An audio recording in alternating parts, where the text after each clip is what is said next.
sisters, cooling out, having fun, drinking yayan with Yahweh up in the kingdom, yeah. Who are we? Israel! Then who are we? Israel! Can't hear you. Israel. Who's the power? Yahweh Bahashim, Yahweh Shah.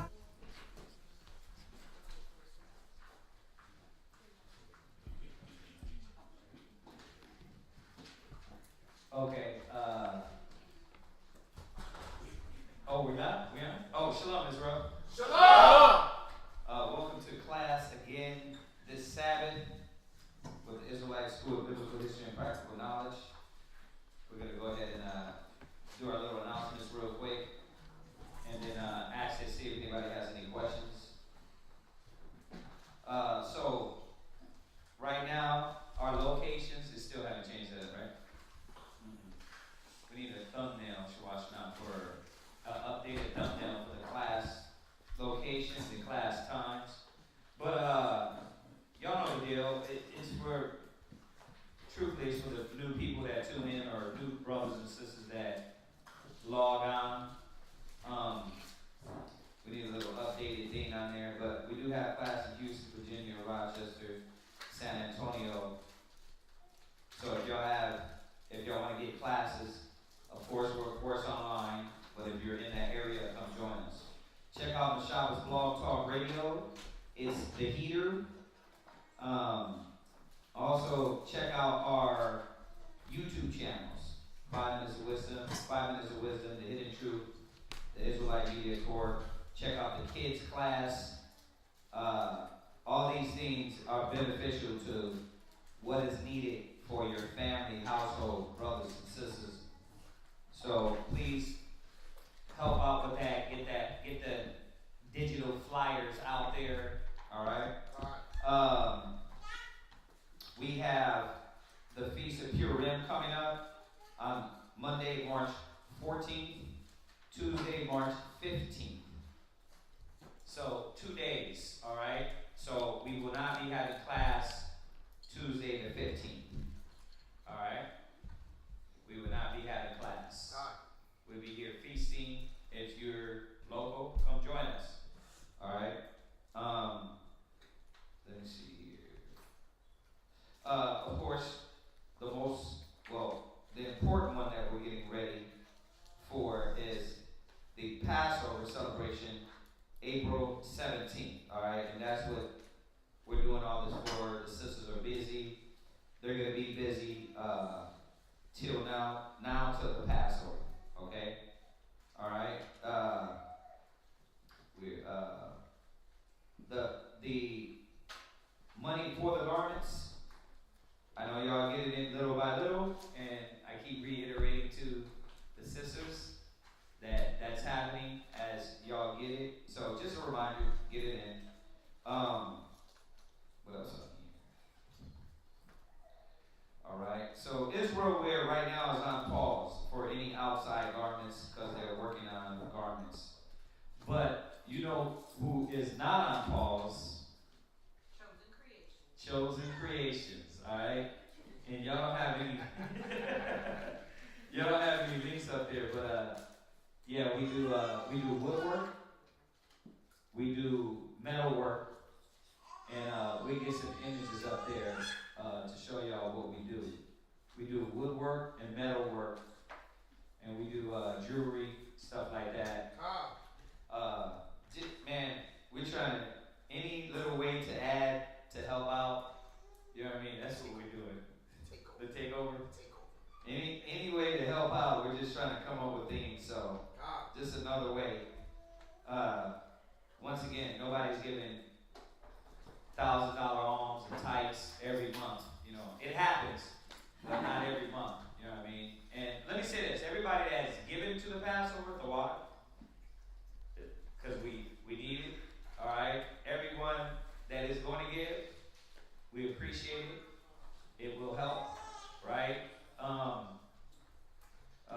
Nas just dropped, so we're gonna put that towards the Passover.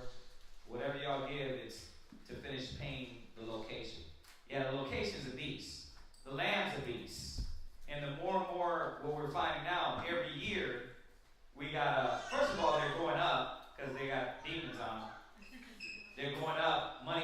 on every damn thing. But the more every year people we have, we need more lamb. So that's why every year the lamb goes up, all that stuff. You know what I mean? So it is what it is. I mean, when you go back into the law, remember they were offering up 5,000 lambs. We ain't on 5,000 lambs yet. You know what I mean? We're not on 5,000 lambs, but that's a lot of slaughtering meat. You should see how long it takes to do that. You know what I mean? So they were offering up 5,000 lambs. They were busy, right? So we appreciate that. All right, Hebrew Academy. Everybody participating in the Hebrew Academy. We appreciate you, brothers, stepping up to the plate. The last Hebrew Academy was hopefully it was an eye-opener to some brothers. Alright? We touched on various things. The last one was a good one. Alright? And as always, if you want to get a hold of me or Chaazaqya, our number is going to be up there. I see you got the, if you want to drop bombs, you want to keep helping out with the school, the information is up there. Alright? And we added a school to that. So that amount right there went up. You know what I mean? So, yeah, I'm going to say it again. Everybody don't give. Everybody don't help.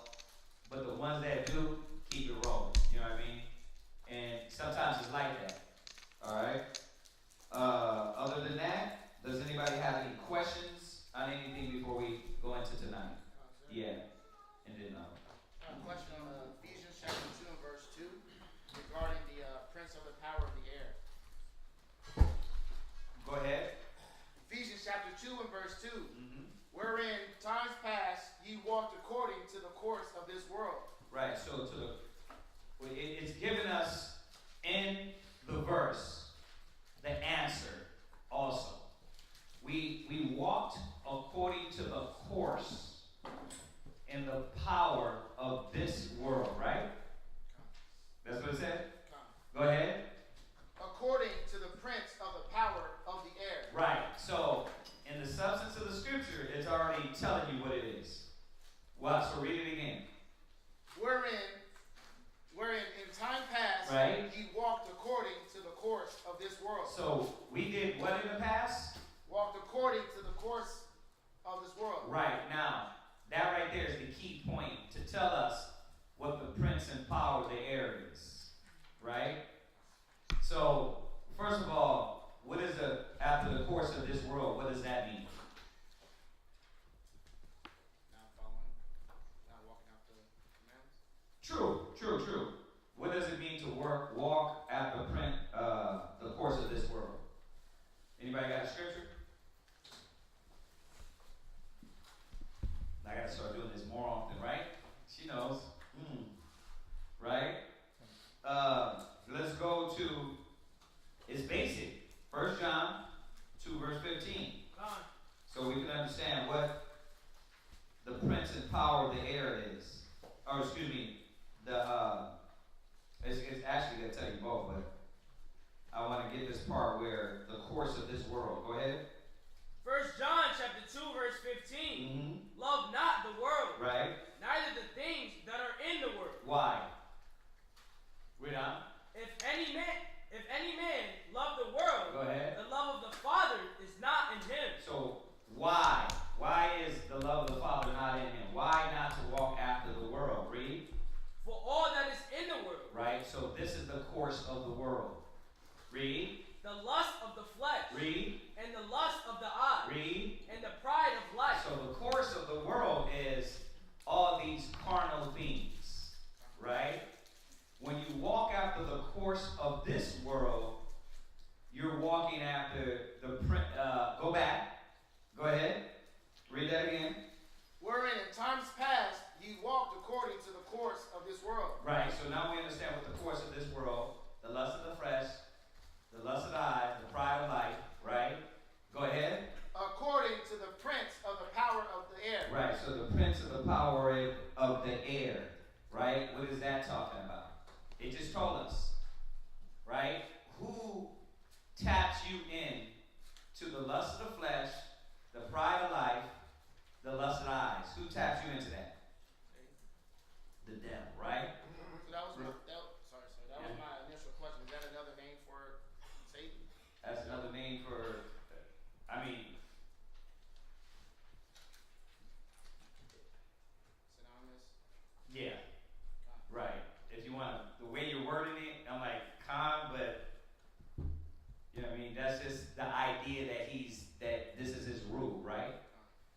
Job 9:24. God.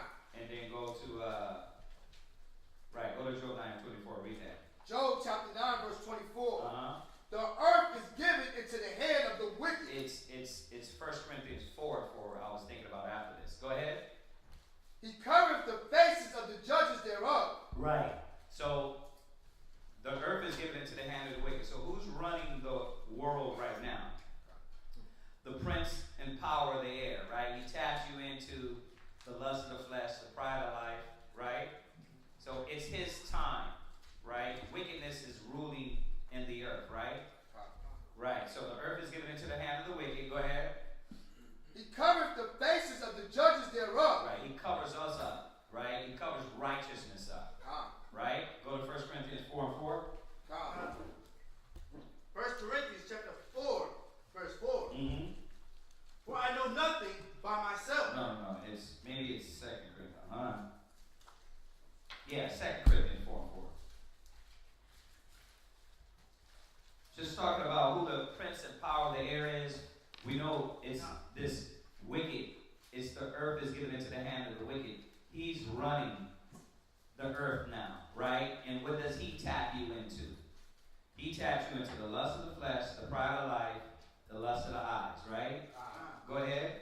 2 Corinthians chapter 4, verse 4. Mm-hmm. In whom the God of this world have blinded the minds of them which believe not. Right. You see that? How does he blind the minds? He taps you into the lust of the flesh, the pride of life, right? Go to James 4:4. James 4:4, right? Right? So, in whom the God of this world, you see that AG? Because he's not really a God. He's not really a power. Right? He doesn't have no power. Right? He's tapping you into the baser things. Right? You got more power. It's crazy, ain't it? Never thought of it that way, right? You got more power than Satan. Because Satan can't make you do nothing. You can shut all that down. So he don't got no power that can control you. He can't control you. We've been going over this for the last few weeks. Satan can't control you. You make those decisions to follow Satan, right? Okay. Go ahead. James chapter 4, verse 4. Uh-huh. Ye adulterers and adulteresses, know ye not that the friendship of the world is enmity with the Most High? Right. Why? Why are you an enemy of God if you're a friend of the world? Because whose side you're on? You're on the side of Satan because you tapped into the lust of the flesh, the pride of life. That's whose God you're with, right? You're with that God. You're not with the God of Abraham, Isaac, and Jacob. You're with the God that taps you into the flesh. You see that? So that's what it means, the God of this world, or that's what it means by, I'm quoting wrong, but go back there. Ephesians chapter 2 and verse 2. Mm-hmm. Wherein in times past ye walked according to the course of this world. Right, remember you in times past what you did? You walked according to what? The course of this world. The lust of the flesh, the pride of life, right? You did those things, right? The pride, the lust of the eyes, right? Go ahead. According to the prince of the power of the air. What prince are we talking about? We're not talking about the prince, the Most High. We're talking about the prince that is ruling in this world, which is the earth is given into the hand of the wicked, and being that is given into his hand, he has blinded the minds of the people, right? Through what? Giving them the fleshly things, their fleshly desires, right? Right. You got that? Yes, sir. Okay. All right. Any, Go ahead. Romans 14 and 14. Romans 14 and 14. Let's go there. Go ahead. Romans chapter 14, verse 14. Mm-hmm. I know, and I am persuaded by the Lord Jesus, that there is nothing unclean of itself, but to him that esteemeth anything to be unclean, to him it is unclean. Okay, hold on a second. It's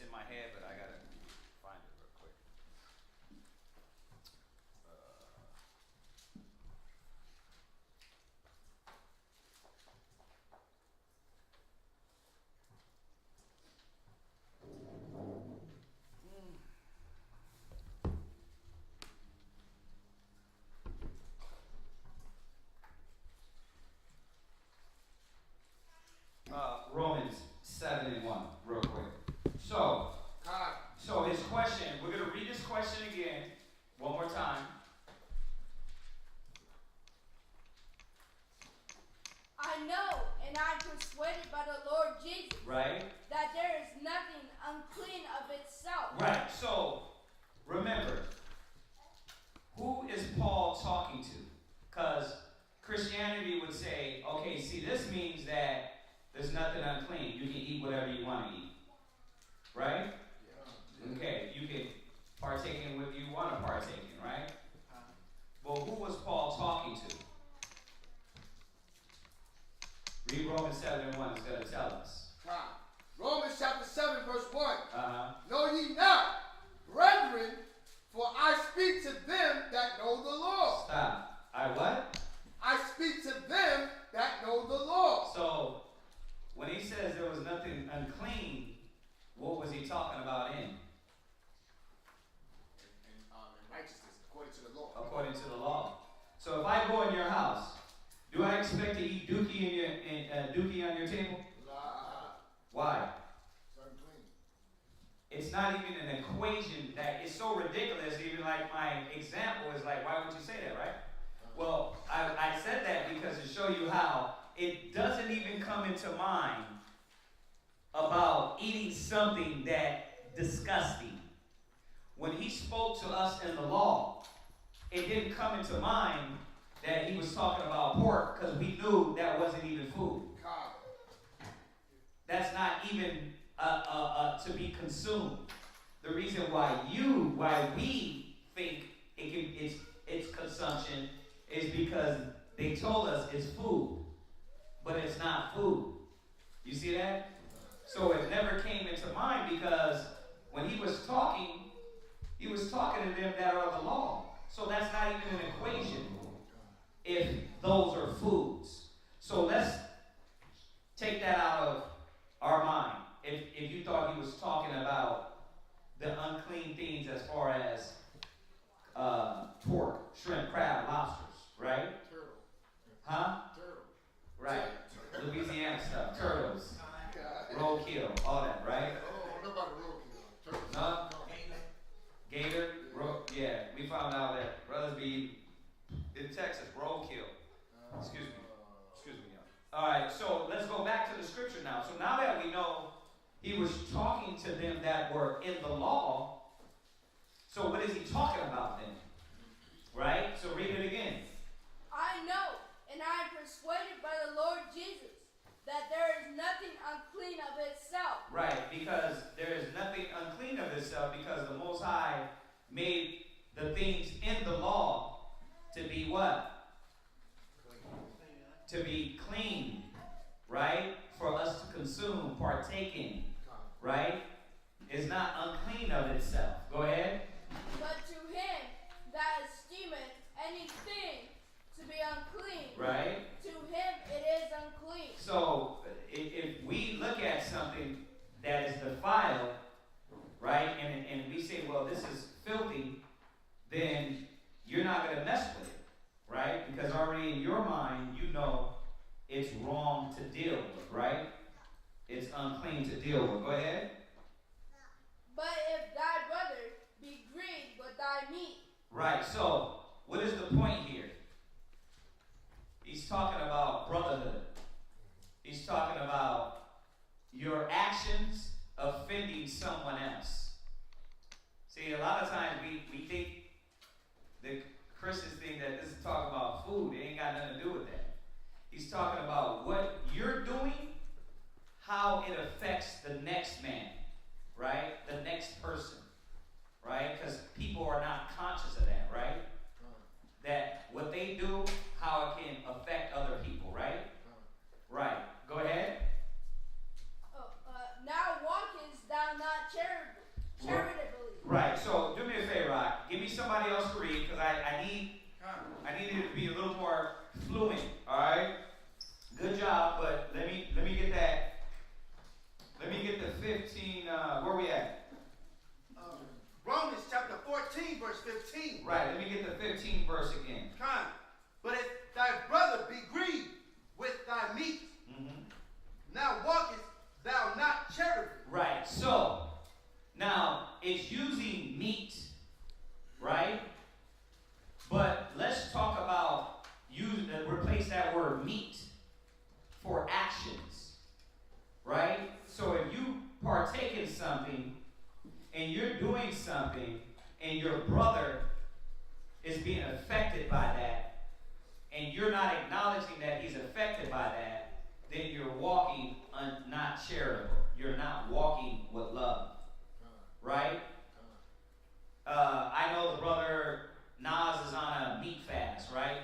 He might be saying, you know what, dang, it's been a long time, I ain't eat meat for 2 years, right? You know, and he's talking about this, and he's telling me, man, how it's affecting him. Do I pull up to a drive-thru and order a double-double? Well, that's how a lot of us do, knowing that this is going to affect, or not knowing that this is going to affect a brother, right? You still partake and do things that affect this person negatively, right? Like, for instance, you know, we get the reports that sisters among the other sisters, but she's not seeing that her actions and what she's saying is messing up the other new sister. So she's seeing you, what? Deal with this spirit of, I don't want to help, I want to argue with the sister. So the young sister's like, oh, this is how y'all roll? No, sis, this is not how we roll. That's how ninjas roll. And she hasn't learned. This is why we keep telling y'all about new sisters. Like, there's only 2 elder sisters here that's been here, right? Rahama is coming up. She's learning. One has been here, but she's just coming back and coming in. You know what I mean? So right now, Chaazaqya and Shalamaya are the examples. Now, if they mess up, they will mess up, but they're going to get it. They probably get it more than anybody anyway, because I'm not going to let them slip. I'm not going to let them use excuses, right? But everybody else is new. So when you see a younger sister do something ignorant or foolish like that, know this: covet the best gifts. Don't follow the weak example. You see that? But you can see that the sister that is moving like that around her, right? She's not walking charitable, not knowing that, damn, I'm doing this right in front of the sister, arguing with her, arguing with this sister, and coming up with 50 excuses in front of the sister. And this sister's, this meat, this is what's going on, is offensive. If she wasn't in the spirit, and I'm pointing out the new sister, right? If she wasn't in the spirit and saying, you know what, I'm here for Christ, that can affect her in a negative way. And that's what happens with a lot of us, right? And we always talk about this, because what happens when you come amongst 6 people? You're going to see sickness. You're going to see mistakes. You're going to see the mess ups, right? So we remind new people that nobody's perfect. People are all trying to get better. You see that? That way, if you got this person that consciously doesn't walk charitable, she'll be pointed out. He'll be pointed out. Or they're not caring about what you do. And you can give me the other one in Corinthians too. They're not caring about what they do that affects other people around them. You see that? Because their senses are not exercised. And how do you know most of the time? Because that's how they move at home. You can watch them, that's how they move with their husband. If they disrespect their husband, if they disrespect a brother, they're going to disrespect a stranger. We keep saying that. So, this is how they're not walking charitable, because they're not seeing that their actions affect people. And you got a lot of people like that. Because from the world, nobody never taught you, man, watch your actions. Your example is messing up this person. Your example is messing up your kids. They're not telling you that. They let live, do what you do. You know what I mean? Act how you act. But You don't see it down the road till you see your daughter start acting like you. Till you see your son start acting like you. Then you realize, damn, because I didn't walk in the spirit of charity and love and example, living for not only myself, but my son, my daughter. Now look at my kids. They are examples of my wicked generation. So you got a few things going on within this. When you don't walk with love, then it affects you negatively, right? Right. So this is what Paul is talking about. You see how it wasn't even about food? It didn't have nothing to do with food. It dealt with charity and love towards each other. And what you were doing is, does people look at that and can be turned off by that, and the gospel can be blamed because you're saying, you know what, no, I'm a Hebrew Israelite, I can talk anyway, act anyway, and you just gotta roll with it. Nah, you can't roll like that. Give me the other one, Bakar, commending to their conscience. So finish this. Commending. It says, go ahead. Destroy not him with thy meat. You see that? Destroy not him or her with thy meat. You know what I mean? And, you know, one thing I really kind of chiseled in my ribs brains is, remember, you can't become what you see is wrong. You know what I mean? So they had to recalibrate their mind and say, okay, I know this sister's doing something that's off, but my reaction can't be the same thing they're doing. Right? So I have to be a higher calling, a higher example. Just like brothers. Same thing with us, right? Right. We see what people do, but I can't lose it because they're off. I got to still be the example and apply the attributes of the scriptures and be patient, kind, gentle, all the fruits of the Spirit, right? That's your senses being exercised in the Spirit, right? And these are the things that corrupt us too. Because brothers and sisters are selfish, because they're worried about themselves, their own individualism. They don't give a damn about nobody around them. You see? So read on. For whom Hamashiach died. Right? See, Yahushua died for that individual too. Right? But you're not saying, dang, let me each one teach one. Right? This is why black households, community, the Israelite nation is garbage right now. Because there's nobody that wants to be the example of righteousness. But us coming back to righteousness that are holding each other to a standard. We're holding each other to a standard. Like, no, that's not becoming of an Israelite woman. No, that's not becoming of an Israelite man. No, stop that. Put that away. Right? It's only the Israelites. Everybody else is what?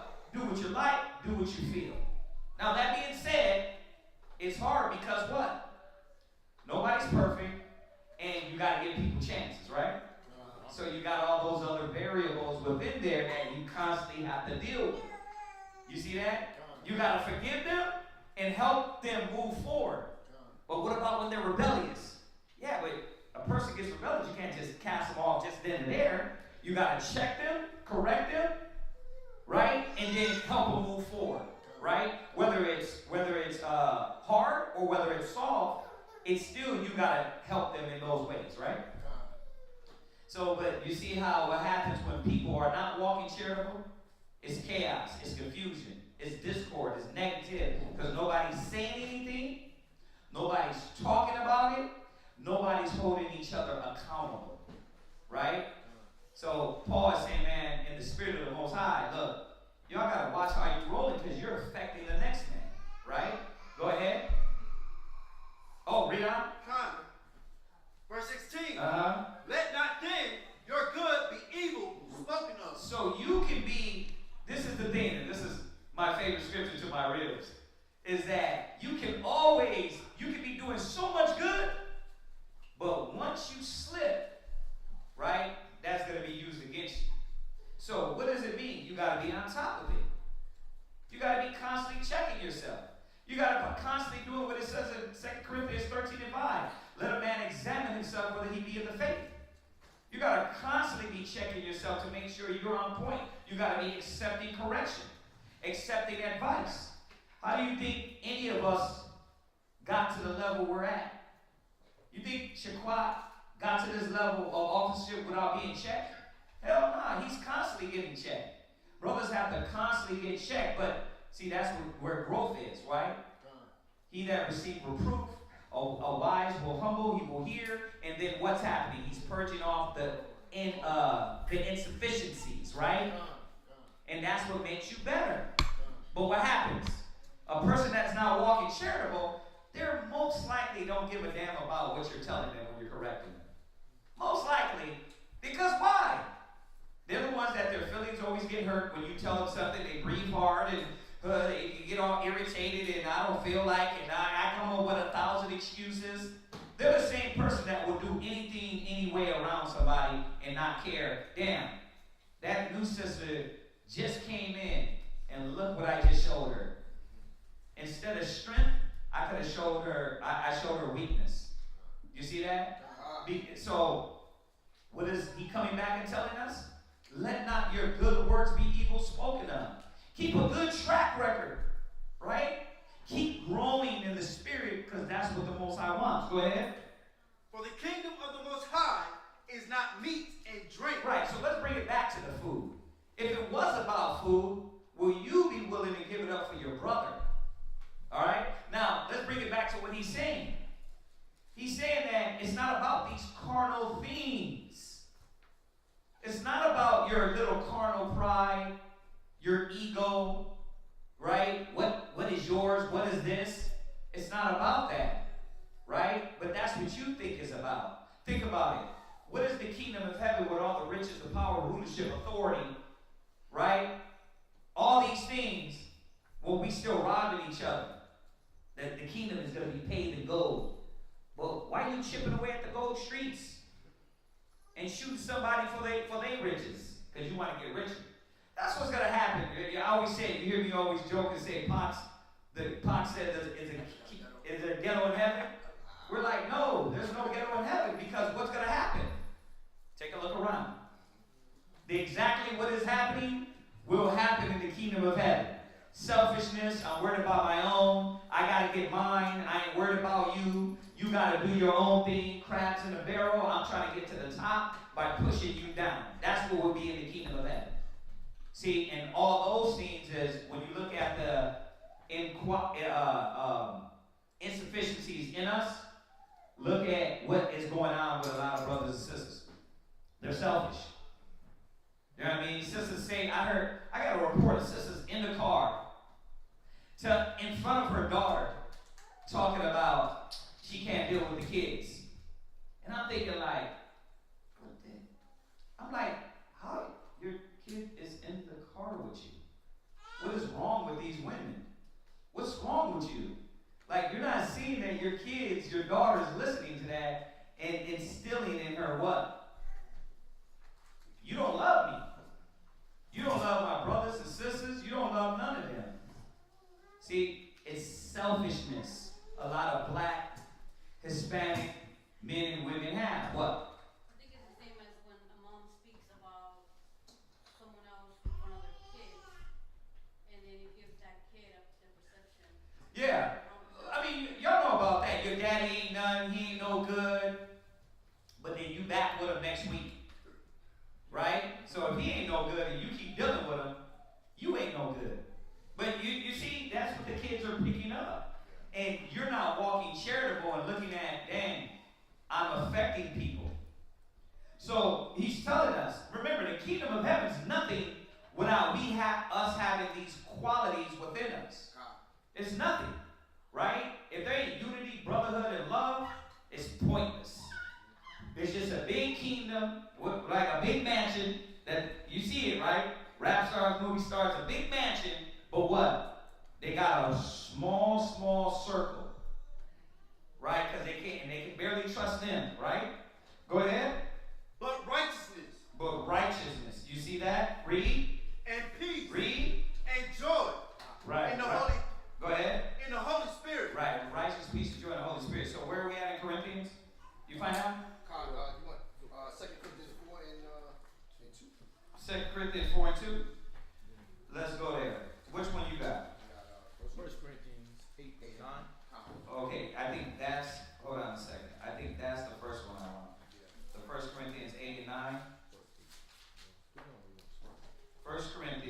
on this point right here in Romans, 1 Corinthians 8. You're going to start at, man, so 8 goes into the same thing, huh? Okay? 8 goes into the same thing.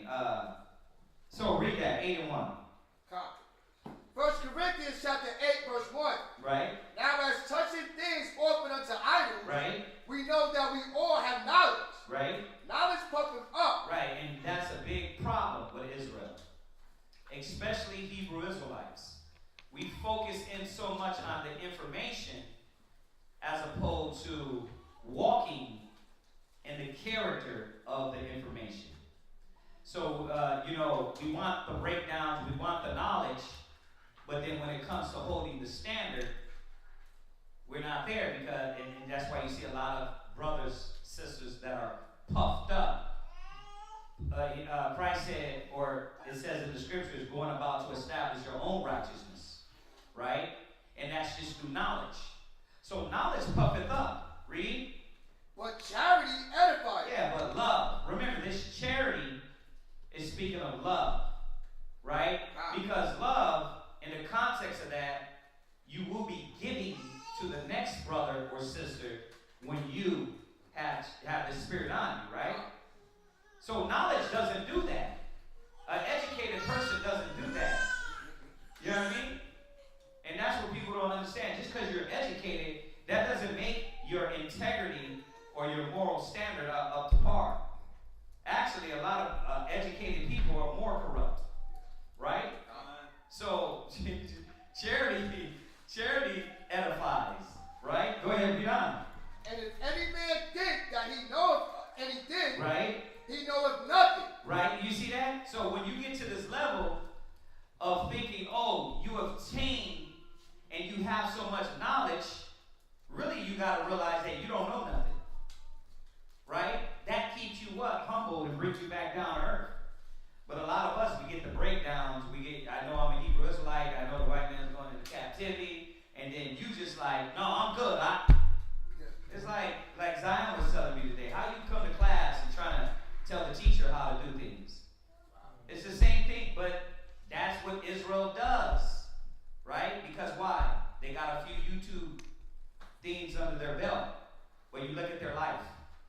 Husband is leaving. Kids don't respect you. You don't got no mental capacity to live life without drinking and popping pills. It's like all these problems, but you're going to come in and tell us, right? You don't even know how to use the word because you're puffed up with knowledge, right? Go ahead. And if any man think that he knoweth anything, right, he knoweth nothing, right, yet as he ought to know. Yeah, what you need to know. And he goes on and is telling us, what do we need to know? It's the same thing with your question, Romans. Go ahead.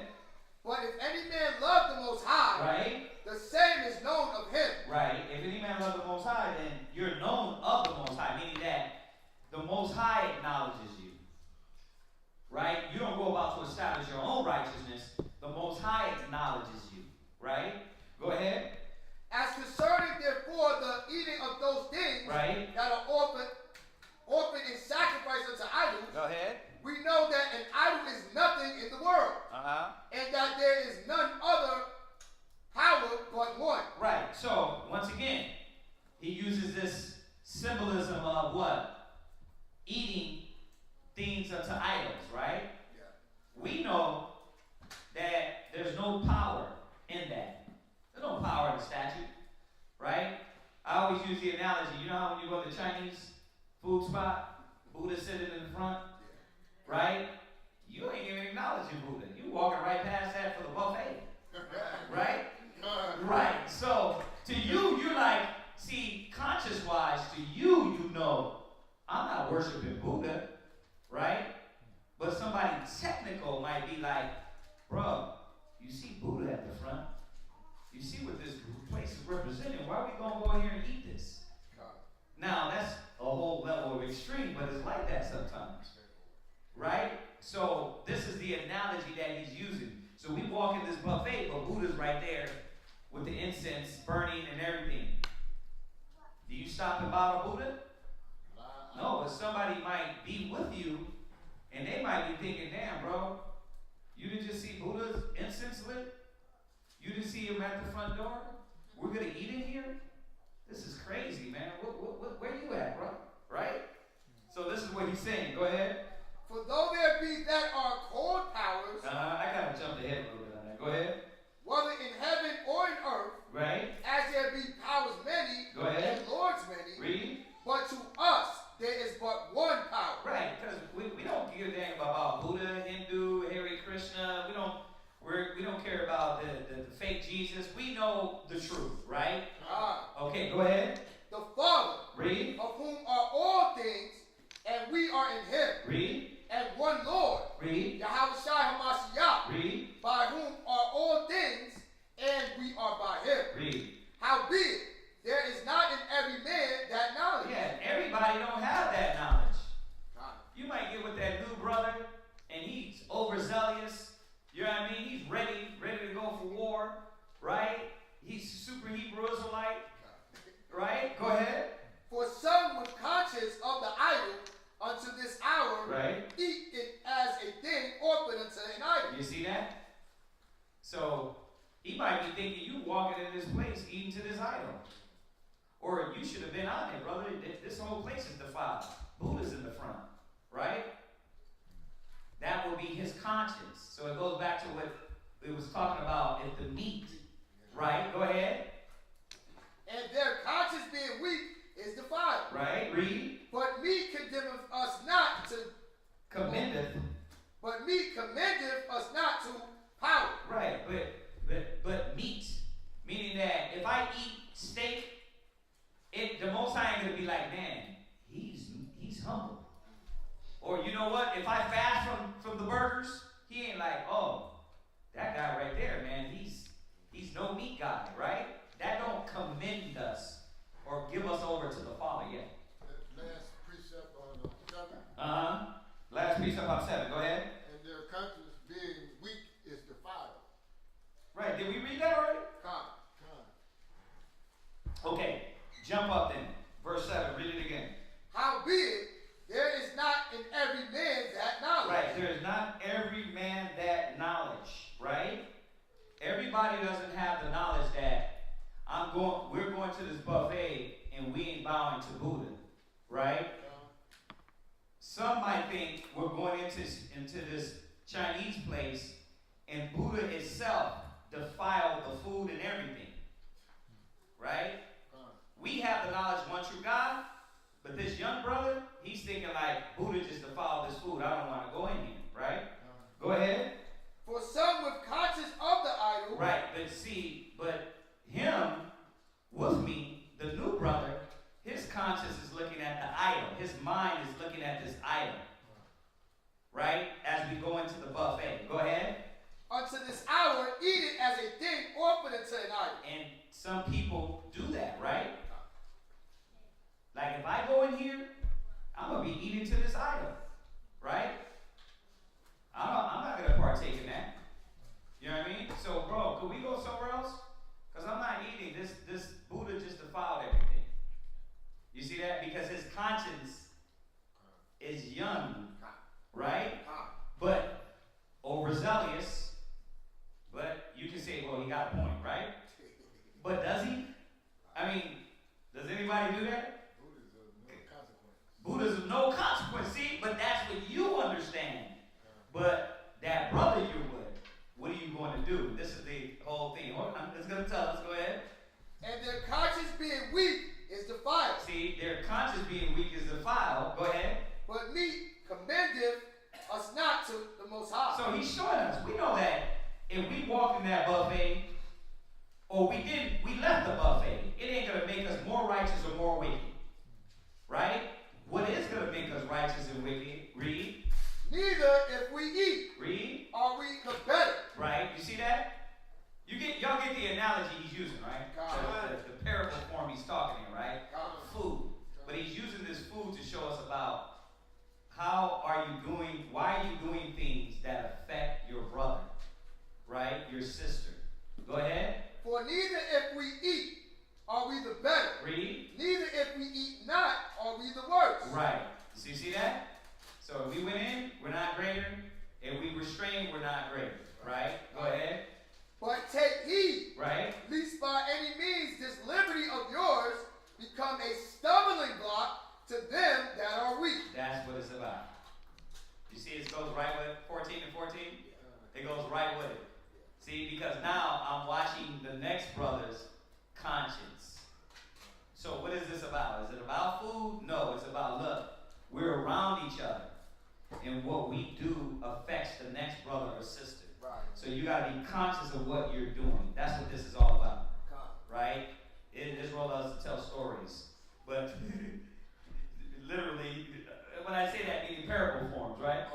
Right? The whole analogy of the food and the eating and like you'd be like, well, why he just didn't say that? Because he gotta get it to you, right? You ain't finished though, read on. Go ahead. Verse 10.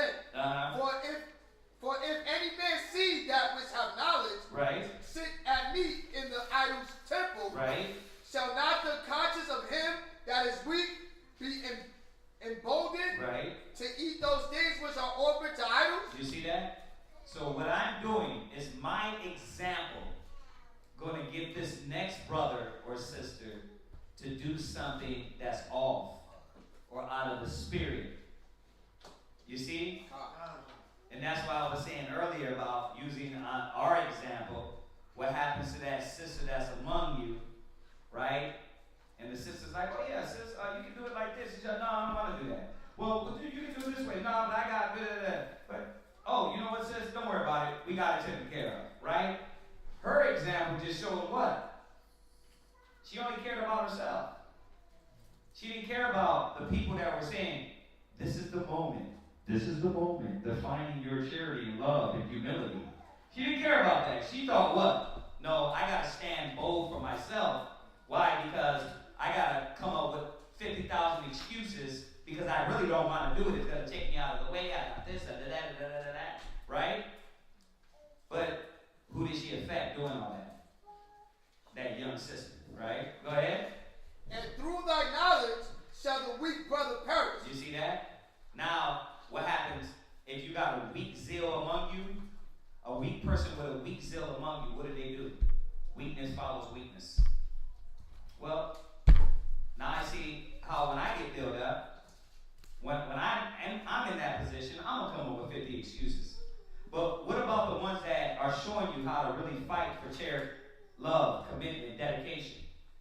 You know, that's one thing with us, man. It's really hard to follow a good example, right? That's why you can have thousands of good examples among you, right? But who do you call when you down and out and have problems and issues? Who do you call? Come on, who do you call? Yes, man. You call the yes man. That's how you know. Because it's just naturally that old man will want to link up with somebody that's weak. It's like that. Why would you call another person that's weak like you when the Bible said what? Go to the elders. You see that? So you got to see that the Most High is showing us that this ain't a good example to follow. All right, go ahead. For whom Hamashiach died. Right. But when ye sin, so against the brethren, right, and wound their weak conscience, right, ye sin against Hamashiach. And that's the gist of it. When you sin against your brother and his conscience, you sin against Yahweh Shah. Yeah. You sin against his conscience. So what? You got to watch what you're doing. You got to watch your example. It's not just about you. What's up? So that's knowing those who labor amongst you. You got to know those that labor among you, right? I roll with him. I can deal with him on a certain level, right? And he can understand me, right? We can joke a certain way, but I probably can't. I can't joke like that with somebody else because they might take it serious, right? I got to know them that labor among me. Yeah, go ahead. To me, this is kind of scary because you don't want to bring somebody to sin and you don't want to pull yourself back down into the mess. It says if you offend one of his little sheep, it's better for you to tie a millstone around your neck and go cast yourself in the water.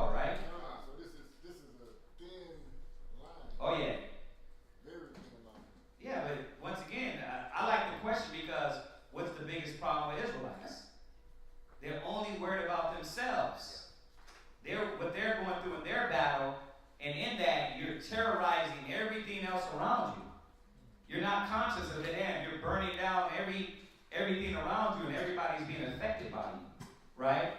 So watch this. Go ahead, finish that. What verse are you at? Verse 13. Go ahead. Wherefore, if meat make any brother to offend, Right. I will eat no flesh while the world standeth. Whoa. Whoa. So what is he saying? If I gotta forfeit what my mind is stable, or my little pride, or my little ego for the next man, the next woman, then I would forfeit it. Because that's what Yahushua did. He gave up his own self for the next man. And once we get better in that, more, then you're going to become more righteous like the Son. That's what this is about. Consciously thinking like him, right? So read that again, 13. I love that. Wherefore, if meat make my brother to offend, Right? I will eat no flesh while the world standeth. I won't touch it, because that's going to affect my brother. And he's going to look at me in a certain way. You know what? I'm going to do this for him. How many of us can say that? Right? So where are we at? 1 Corinthians chapter 8, verse 13. No. Where's the next scripture? 2 Corinthians 4 and verse 2. 2 Corinthians 4 and 2. 2 Corinthians chapter 4, verse 2. But have renounced the hidden things of dishonesty, Right? not walking in craftiness, Right? nor handling the word of the Most High deceitfully, Go ahead. but by administration of the truth, commending ourselves to every man's conscience. Commending. So what are we doing? By us being leaders, by us being brothers and sisters, we're watching ourselves, because we know our actions, right, is judged by you. So we are looking at your conscience and considering that. How will this affect you?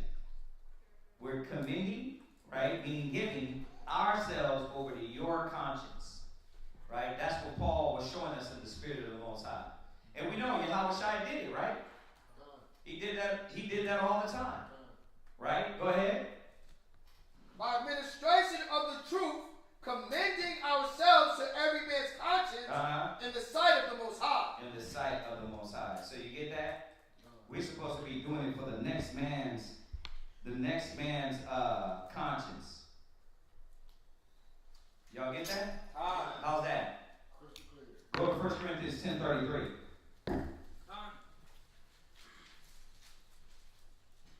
That was Corinthians what? 2 Corinthians 4, verse 2. 2 Corinthians 4 and 2. Go to 1 Corinthians 10:33.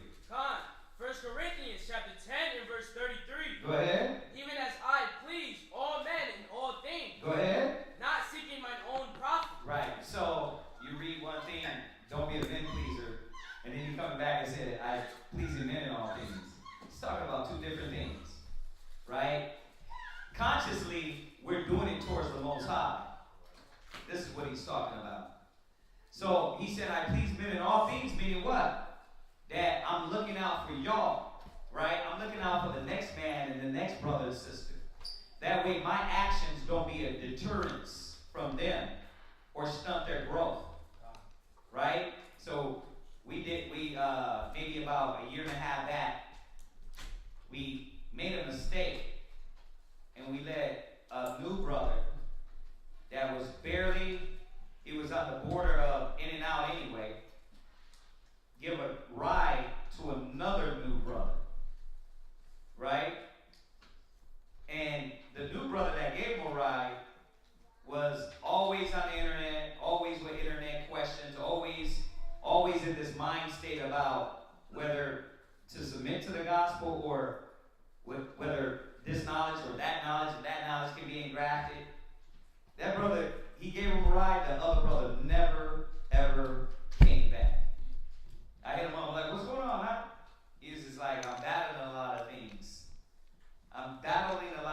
But you know what didn't help? The doubtful brother with him. The double-minded brother that said something to him that wounded his conscience even more. That didn't care about charity or love or building brothers or helping a brother out. What he cared about is what? His internet, YouTube life, and what he feels. And all he's doing is on the internet chasing some woman. But that's what you get. See, we got to beware about the wolves. The scriptures say, after I leave, many wolves shall enter. Right? And there's a lot of brothers and sisters that ain't worried about the next man. They ain't worried about the truth. They're worried about what they feel and what they want to do. Right? He wasn't worried about the next man's conscience. So read that one more time. Where we at? 1 Corinthians chapter 10, verse 33. Go ahead.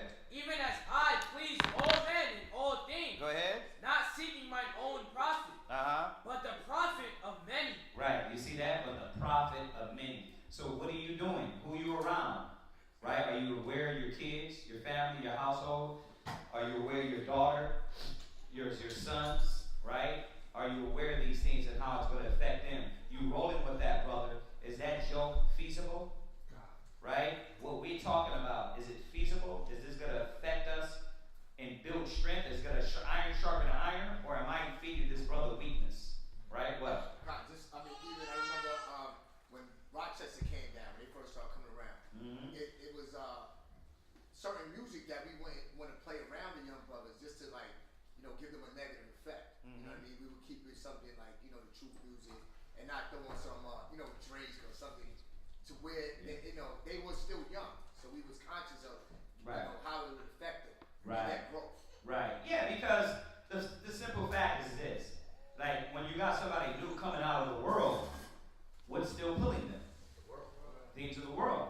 So, when you, check it out, you might never listen to rap music. But that day you wanted to. But that day you had to be conscious above all not to. Right? You see that? You might never do it. You might just, because I'm like that now. I'm like, I just don't listen to music no more. Because I'm like, I can get a book going, get the audio Bible going, I can do something else, right? Conducive to my brain, right? But then sometimes you're like, okay, you want to just relax. Let all the knowledge settle in, and you might throw on some music, right? But who's around? Who's listening? You know what I mean? Who you around? If it's good for that individual also as well, right? One more scripture on this point, and then we'll jump. Go ahead, read where we're at. No, you're done with that. Go to Philippians 2 and 4. Go to Philippians 2 and 4. Somebody grab that. Philippians 2 verse 4. Go ahead. Philippians chapter 2 verse 4. Go ahead. Look not every man on his own thing. Do what? Look not every man on his own thing. Yeah, you can't be just worried about you. What you want, what you desire. The truth literally is based on you doing for others. Right? And isn't it that what's one big problem with a lot of our people? They're what? Selfish, man. They don't care. You see that? You see why we gotta armor up? We gotta have these conversations will never, like the preparation to a new sister. We gotta single out the new sister and say, sis, you got a lot of bad examples around you because they're new. Don't follow them. You know why we gotta do that? Because if not, you won't give that sister a fair chance. Because all your negative doubts will be on her. Right? Because majority of the time, it's funny. You tell her, listen, we want you sisters to communicate with Chaazaqya and Shalom. How many times do they call Chaazaqya and Shalom?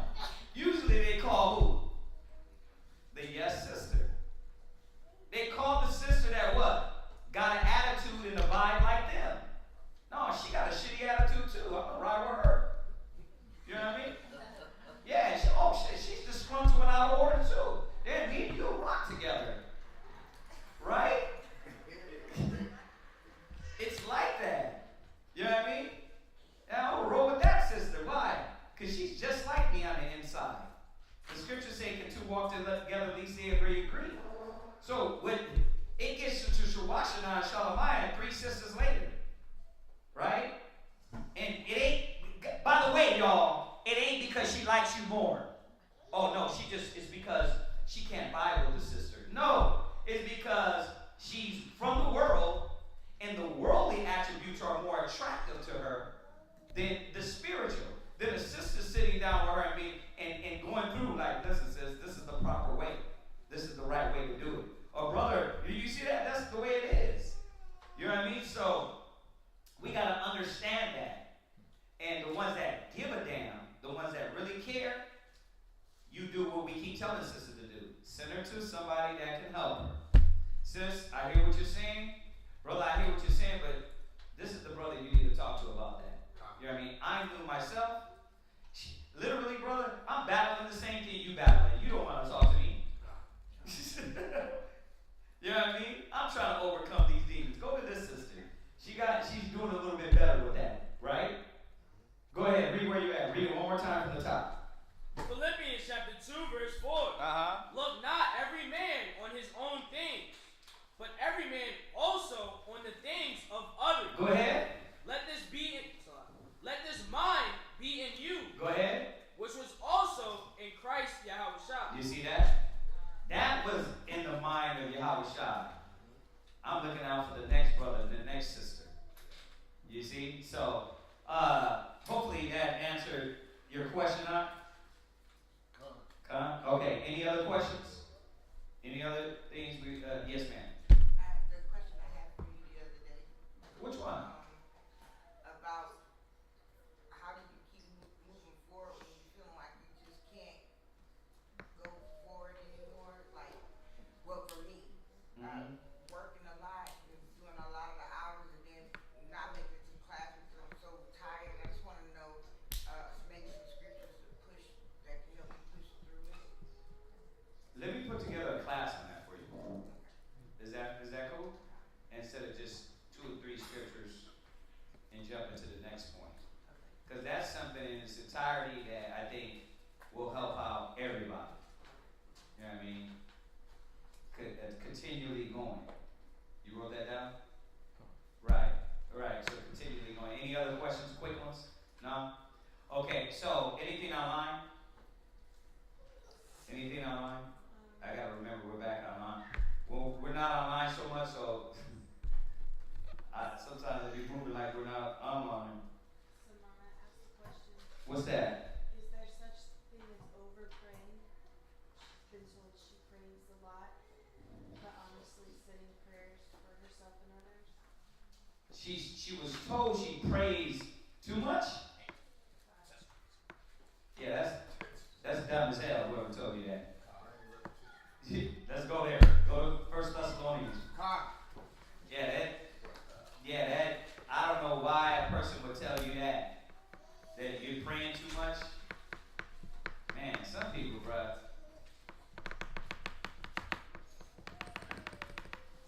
That's all we got. You know what I mean? I want to pray right now for the person that said that. Like, how I help this person. Like, all we got is prayer. She probably, break out in prayer. When you see somebody else, just break out. Y'all help this ninja, please. You know what I mean? Because read where we're at. 1 Thessalonians chapter 5, verse 17. Go ahead, read it. Pray without ceasing. I mean, look up the word cease. Read that. Read that one more time, and somebody, another brother or sister, look up the word cease. Because I don't know who would tell you that. It got to be somebody in the world. Please don't tell me that was somebody that knows the knowledge. Just don't even say it. Don't even say that was somebody that knew the word. Because if you, man, yeah, you're supposed to pray all the time if you can. The truth is, I'll tell you, I don't pray enough. I'm like, when I pray, I feel like, man, I need to be praying more, especially nowadays. You need more prayer, man. Keep your mind in the right place, right? What do you got for ceasing? Cease, to bring or come to an end. Yeah. It says pray without ceasing. It means that, listen, it should never come to an end. Why? Because literally in all things, we're giving thanks and prayer. You know what I mean? When we acknowledge something, you don't got to necessarily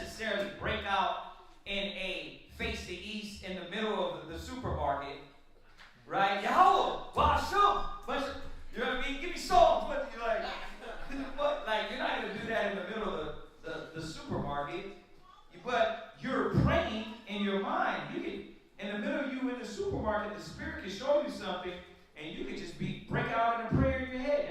Dang, nobody know my shimmy outside, right? You don't necessarily gotta like if you're going west, all of a sudden you gotta turn the car and go east just to say a prayer, right? Ideally, when you pray, yes, pray 3 times a day, right? But praying without ceasing means that prayer can be done all the time, right? You acknowledge things all the time and give glory to the Most High all the time. Y'all get that? So read it one more time, and then we're going to go to this next one. Pray without ceasing. In everything give thanks. Right? For this is the will of the Most High. Yeah, in everything give thanks. So whoever told you that, they err not knowing the scripture. Right? Well, where we at? That was 1 Thessalonians 5, right? 17 and 18. 5 and what? 5:17, right? Okay. And then we're going to go where? Ecclesiasticus chapter 43 and verse 30.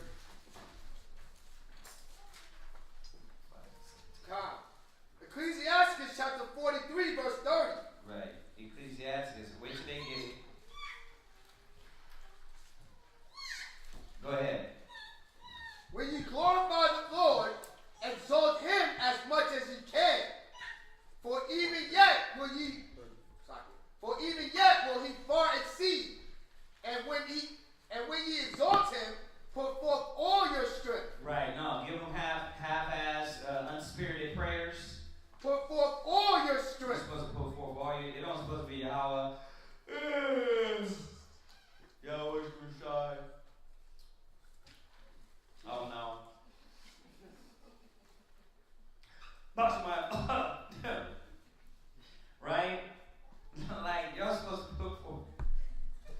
You gotta show Israel what they do. Israel be so damn whack, bro. It's like you gotta see sometimes that you're just whack. And you gotta step it up. It's okay. You're gonna beat your whack stage. You'll get better and better, right? Go ahead. And be not weary, for ye can never go far enough. You can what? Ye can never go far enough. So, once again, you're supposed to be giving prayer without ceasing. Alright?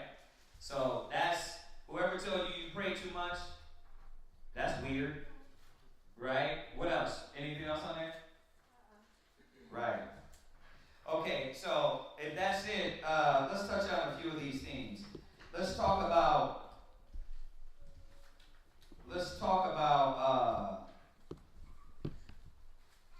a wicked woman.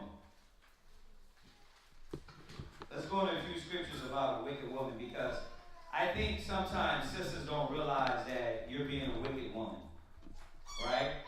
Go to Deuteronomy 28 and 56.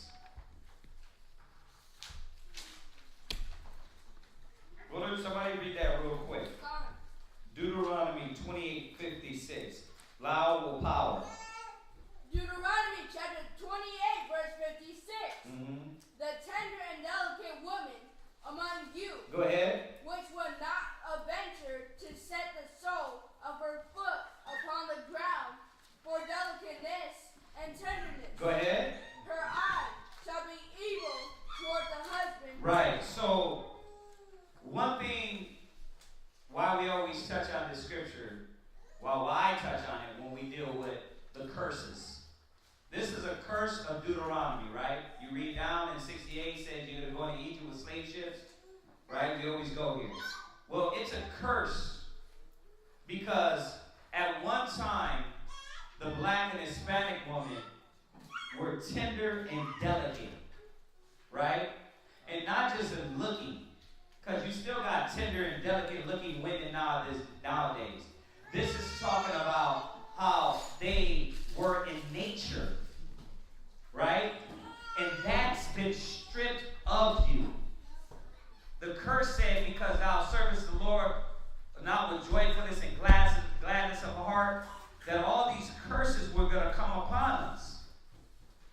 And one thing that has been stripped from the black and Hispanic woman is being tender and delicate. Right? You used to have a care, a sensitivity your husband, your household, your kids, but it's been stripped from you. Now check this out. This book, y'all know this book, but we're going to read a little bit, and there's certain words in here that might be offensive. So we're going to put the caution sign on the internet. I'm just messing with you. And we're going to let y'all know there's a word in here that's going to be very offensive to all y'all Christians. All right? So when we read it, if you can't stomach it, just know it's in here, all right? Now, we're going to show you what and how you've been stripped. Because it's a plan. It was a plan to strip the black woman and Hispanic woman of this tender and delicateness. Right? So we're going to read this Willie Lynch, page 16. Where you at? Page 16. Which part you got? Willis. Right here. Read that. The breaking process of the African American woman. Understanding is the best thing. Therefore, we shall go deeper into this area of the subject matter concerning what we have produced here in this breaking process of the female nigger. We have reversed the relationships in her natural uncivilized state. Right. You have to reverse the relationships. Right? See, you don't read clearly. Yeah. You read so fast. Let me read it for you. Understanding is the best thing. Right? Kids. Therefore, we shall go deeper. Stop. Hold on. We should go deeper in this area of the subject matter concerning what we have to produce here in this breaking process of the female nigger. You see how I did the work? Right, that's it. Because you were not looked at as a queen, a righteous woman, a sister that supports her house, an Israelite sister. To them, their whole objective was to get you into niggerdom, into the state of a beast. That's their whole objective. That's why they use that word. Because it's to take you out of the order and to take you from the tender and delicateness that you were supposed to be in. So we got to call her this derogatory way to break her, to make her realize this is what she is. And that's why they go around singing in rap songs, you a bad beat, you a bad beat, right? Because what they're doing is instilling in you that you are what? You are a nigger bitch. And that's what they're doing listen, I'm going to use these words because I want y'all to realize the accounts of what we're hearing that y'all are doing at home, this is how you're acting. You're acting like what the white man intended to do. It says, we have reversed the relationship. Listen to this. That was the plan. In order to take you from being tender and delicate, it says we have reversed the relationship in her natural, uncivilized state. She would have a strong dependency on the uncivilized nigger male. You understand? At one time, there was a unity. But how do we, now when we read this word, they're looking at all of us like that. They're not, just because you light skinned, trust me. What did they call the Native Americans in the one movie, Tree Niggers? Right? Prairie niggers, sand niggers. Like, listen. So when I use that word, I'm sorry. I use the word to show how to describe all of us. Why? Because the point is, they're trying to demeanor you, and you start thinking like it. When you're in your house and you fall out of this tender and delicate state and being a help to your household, you're becoming a nigger bitch. And this has to stop. You got to recognize says, and she would have a limited protective, and she would have a limited protective tendency toward her dependent male offspring, and would raise the female offspring to be dependent like her, right? At one time, you was teaching your daughters to be the right way, to be unified, to respect the father, to respect the black Hispanic male. That was when you were tender and delicate. But how do we switch the roles, right? You no longer can show your children, your daughters, and your sons. So remember when we were talking about earlier about when you're in your house and you talk about, you just blurt it out because you drunk as hell in your house about the baby father, your daughter's father. That was all a plan. You're moving under the white man, America, this ideology of a slave mind plan. Y'all understand this? It says, nature had provided for this type of balance. We reverse nature by burning and pulling one civilized nigger apart and bullwhipping the other to the point to death. So how are we going to break the strength of the black man? Right? Why do you try to take so much control in your house? Because they broke the male. They broke the black man. It can be small things. You can be doing small things, man. Like you ain't cooking crack in the kitchen, but she want to trip over because you aren't doing things to her standard and her level. Right? You ain't shooting, you ain't shooting the needle right in there in the living room between your toes. But she don't, but you might as well, right? Because shit, how she acting, you might as well just hit her right in front of her. But you know why it's to that level? Because the white man got his hand up your anus to puppet master you without being the puppet master. And this is what this is the tender and delicate, the curse. Remember, Deuteronomy 28, read it again. Come on. The tender and delicate woman among you, which will not adventure to set the sole of her foot upon the ground. Go ahead.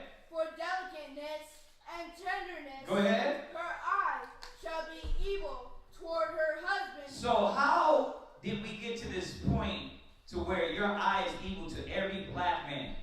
Like, how many cats you want to run through? And this is why it's important. Because when we touch on this topic, there's a forgetfulness that this is your demon.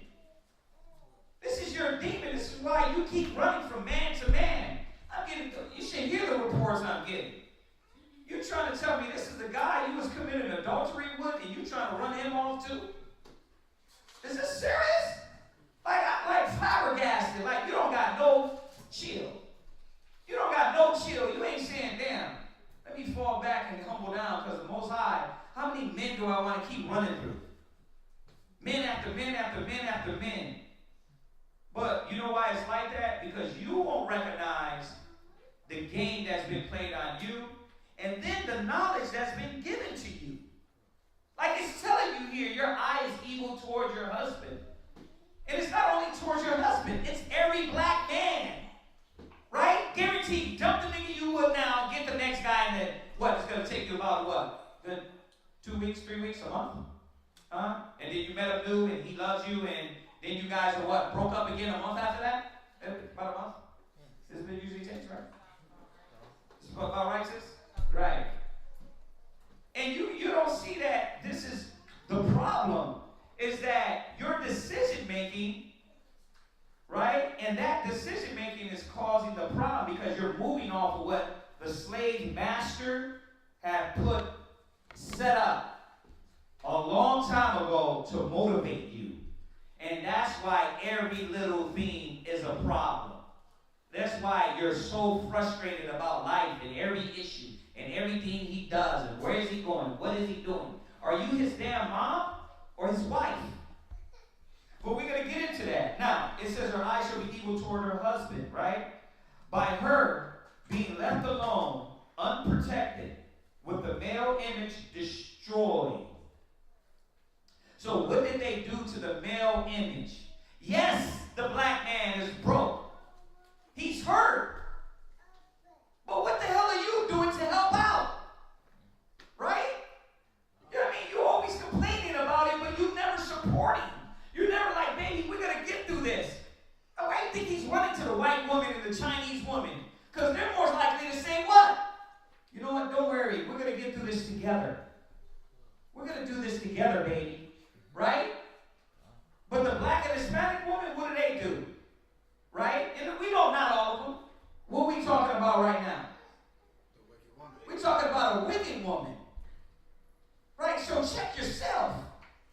Like, if you know you're wicked based on the character and standard of the gospel and how you're falling outside of that. Look, this white man is telling you you already walking outside. You walking after his wisdom.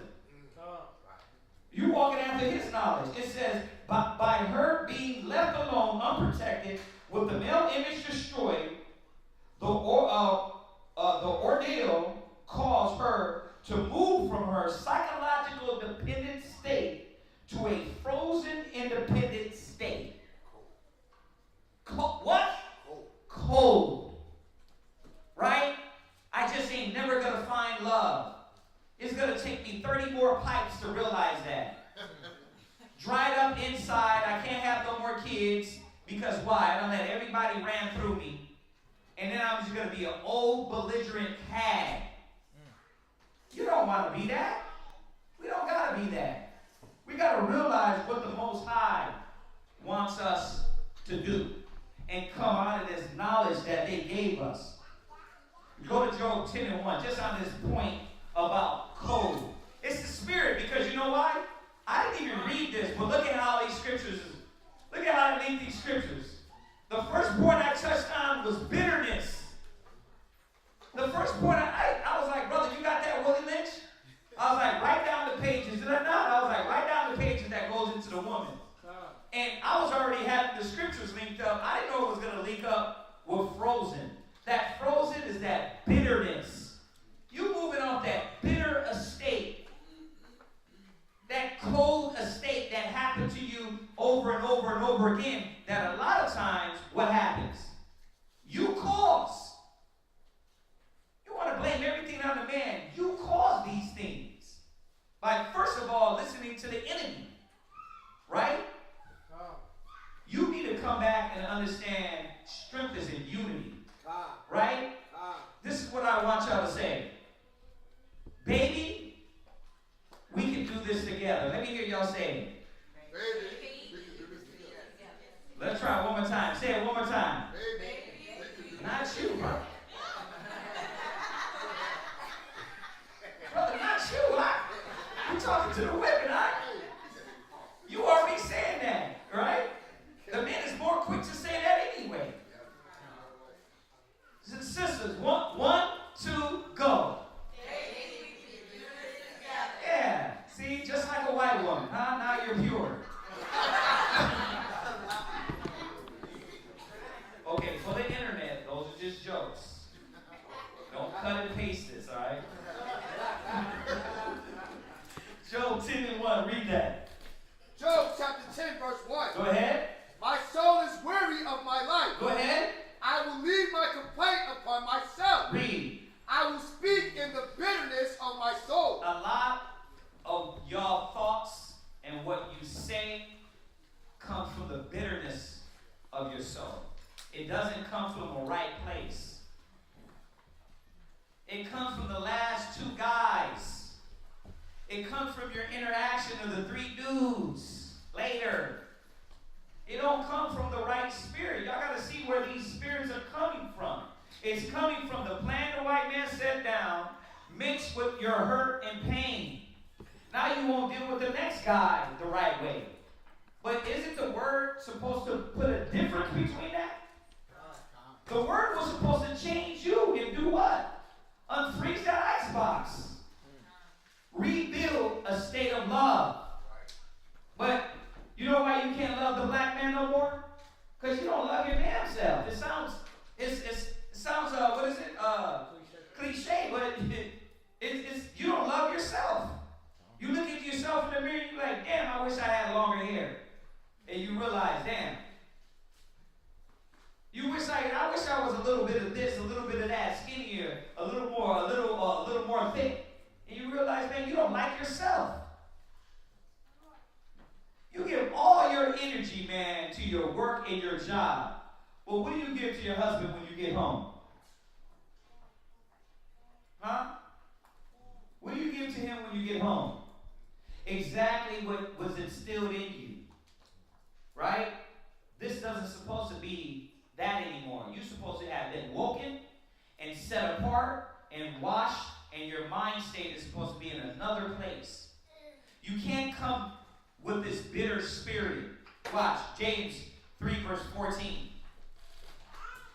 You cannot come with this bitter spirit in your actions coming from this place of hurt. You gotta let go of the hurt and pain.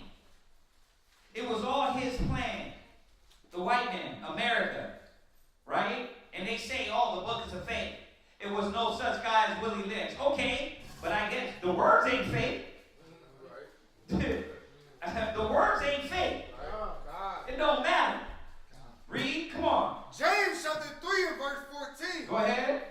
But if ye have bitter envy, Right. and strife, Read. in your heart, Read. glory not. And that's the thing. You're glorying in this. You let these things seed in you, and you do what? You are more disgruntled, right? You are more argumentative. You are more hateful. The Most High said you can't live like this. If you got this in your heart, right? Bitterness, envy, and strife in your heart, glory not. And this is why the Israelite woman has to step back and ask yourself, why am I glorying in this? Why take so much confidence in just being disgruntled? Being argumentative. Right? Why? Why do I take glory in it? Like it's fun now. Right? Because you are being guided in the wrong spirit. Come on, read. And lie not against the truth. Right, and you're lying against the Most High. Right? You're lying against the knowledge. You are not the proper example. You're a living, walking contradiction.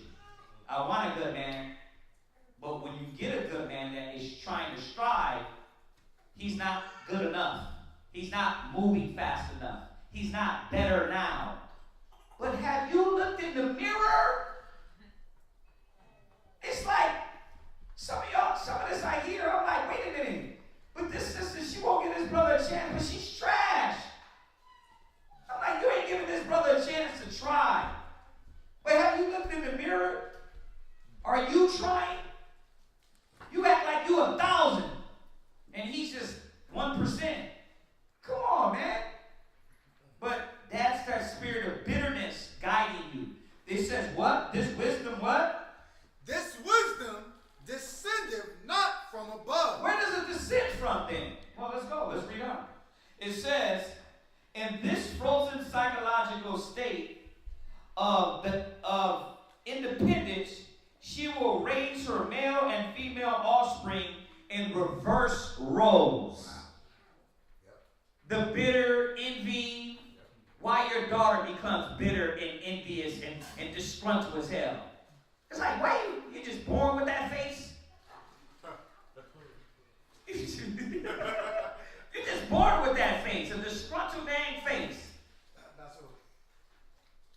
You understand that?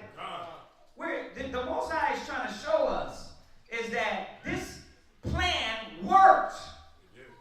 It worked because look at you. You're in that frozen state, and what are you teaching the kids? I'm going to bring another man over. Another man, and another man, and another man, and another man. It's like, damn. You don't see that? That's not going You got to get your spirit right. You got to check yourself before you can. It says prove your own self before you try to get your husband in order. Let us do that. We're over here sitting with the brother, teaching him, talking to him. He's ready to move the wrong way and he changes his mind. You don't see that? Because your brain is wrong. Your mind is wrong. And that's the problem with brothers and sisters, that you don't want to realize your method is off. You got the damn Willie Lynch mind state and you're moving in that spirit. Right. But then we come in and we're like, look, give him a chance. He's trying. But he ain't changing now. Like, damn, you ain't changed now. Nobody changed now. When you walk through those doors, the first class, you was still smoking weed. For how long? How long did it take you in the middle of class, right after, smoking weed, getting high, drinking? How long? You see that? Y'all gotta see this, man. Your judgment is wrong. It says you're gonna change, you're gonna reverse the roles with this bitter mind state. And James said what? This wisdom what? This wisdom descendeth not from above. Read. But is earthly. It's what? Earthly. Yeah, your logic is what? Earthly. Your emotions are what? Earthly. Your right? The way you walk is what? Earthly. Read. Sensual. Is what? Sensual. Yeah, not in a good way. You tapping into these wicked emotions and you're sensual, but you're disgruntled and fighting off your body, your family. You're supposed to be building a household. You're supposed to be building a household, not pushing the household away. So we give props to the sisters that can fight the pride, that can push away the control that your mama put in you, that you thought you was going to come and control a black man. Man, brother, what do we tell the brother? She's gone out, let her ass go. Right, because you ain't going to let her control you. Right. Don't let her control you. Most High said, don't give your strength to that type of woman. You know what I mean? Don't give that. But my ribs, they can get me to actually humble now. Because they gave humility. You see, we can work together as a body. That's right. I can listen now. But before, when you yelling, you getting emotional, I ain't listening to nothing. That's right. I'm like, you gotta come correct. But now that they can talk, can communicate, I can sit there. When they say something that might irritate me, I can listen. Okay, let me see what you're saying. Because you're coming right. That's the proper way. They're trying to keep the house together. You got these young sisters coming in here, man, trying to rule over and destroy your house instead of building. That's wrong. It's wrong in the spirit of the Most High, and we're showing you it was their plan. It says, for fear of the young male's life, she will psychologically train him to be mentally weak and dependent, but physically strong. You got these big faggots, 6'1", big as hell. Big black and Hispanic men, what? Just straight up taking meat. 2013. But why? Is it their fault? No. Black woman, Hispanic woman, Israelite woman, it's your fault. That's right. That blood is on your hands. When you talk about your kids, father, in front of your kids, and demeanor him and break down his character, we know he's off. But y'all got to see what's going on here. We know he's off. We're not saying some of these brothers got it together. But damn, I look at the brothers that are trying, they're trying just like you. Why you don't give them the same way we're dealing with y'all, giving you a chance, giving you the knowledge. You go home and what I hear about it, barking like dogs. Yelling at you like a damn animal. Grown men. You got grown men being yelled at. Bruh, at 30-something, I realized if I live my life like this, I might as well just slit my wrist. I couldn't live like that. A grown-ass, old-ass hag that's dried up, yelling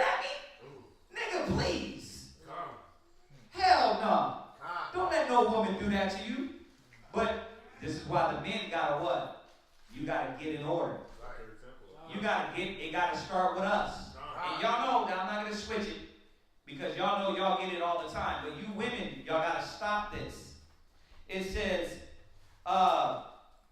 because she has become psychologically independent, she will train her female offspring to be psychologically independent. Right? It says, what have you got? You got the nigger woman out front and the man behind and scared. Now you scared to say something. You scared to talk. Why? Because she's paying the rent. No, listen, bruh. If you ever get threatened to be thrown out, come stay with me. Hell nah. Hey, I'm paying the rent, the bills. Hell nah. Don't let no woman do that to you. Like, brothers, don't we got a place? Hell yeah. We got space. Don't let her put that spirit on you to break your manhood. That's wrong. Right? Read on in James. It's going to tell us. Read. This wisdom descendeth not from above. Go ahead. But is earthly. Read. Sensual. Read. Devilish. It's what? Devilish. It's what? Devilish. It's what? Devilish. It's what? Devilish. This is the spirit of the devil. This is where you got that wisdom from. The spirit of the devil. You ain't got it from the Most High. It ain't righteousness. You ain't being a strong black woman. You being a nappy-headed hoe. That's right. That's what you're being. You ain't being strong.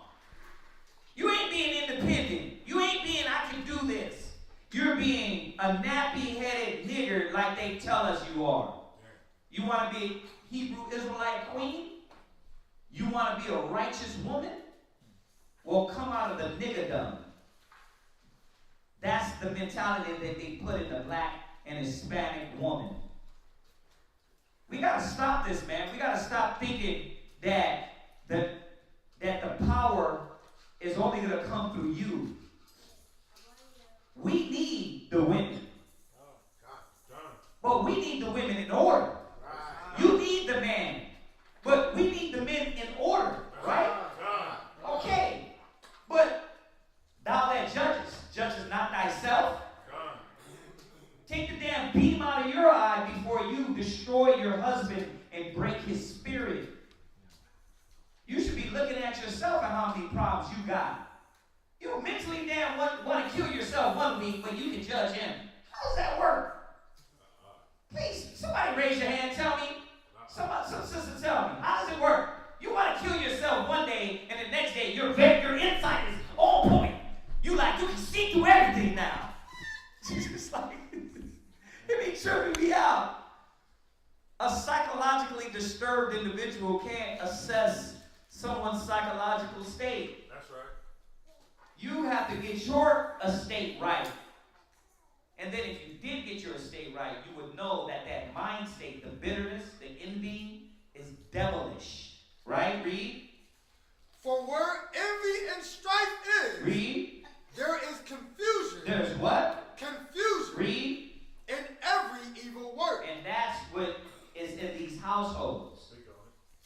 That's what's in your household. If it's this, it's not of the Most High, it's confusion. God is not the author of confusion. The white man, he planted the seed and he created this confusion. That's right. Because she has independent, trained female offspring. I read that. What we have said, I read that, right? Oh, the man is behind and scared. This is a perfect situation for sound sleep and economics. It's perfect, right? Yeah, this is a perfect situation for sound sleep and economics. It's perfect because now if we get them this way, we can run things in our society. And that's what they did. See, they know how to make you the workhorse, right? A slave. And that's what it was about. Keeping us in captivity and slavery. Now the roles are switched. The man needs, and he's running towards the woman, right? But the woman needs two now. That's what we're realizing. This woman empowerment, what is it called? This feminism? Yeah, the feminine movement. The feminine movement. Now they're realizing, wait a minute. We push all the men's away. We push all the men's away, right? Now we're realizing, I'm looking at the TikToks. All the white women are showing you, like, there's no cats not dating. Like, cats don't want relationships. They using all the TikToks like, oh, dinner's gonna give me some booty? Okay, I'll take you out $50, get some sex and what? Move on to the next one. They're realizing that the 50 men later that what? Damn, I can't get a husband. I can't get nobody to settle down because the idea that you put out, that devilish idea to be whoremongers, adulterers, fornicators, that's corrupted the whole system. It's all filthy, man. It gotta all be burnt down, right? It gotta all be burnt down, right? Okay. It says, before the breaking process, we had to be alert, on guard at all times. Now we can sleep soundly. For out of a frozen fear, his woman stands guard for us. So, brothers, give him a round of applause. Give him a round of applause. Good job, sisters. You're doing the white man's job.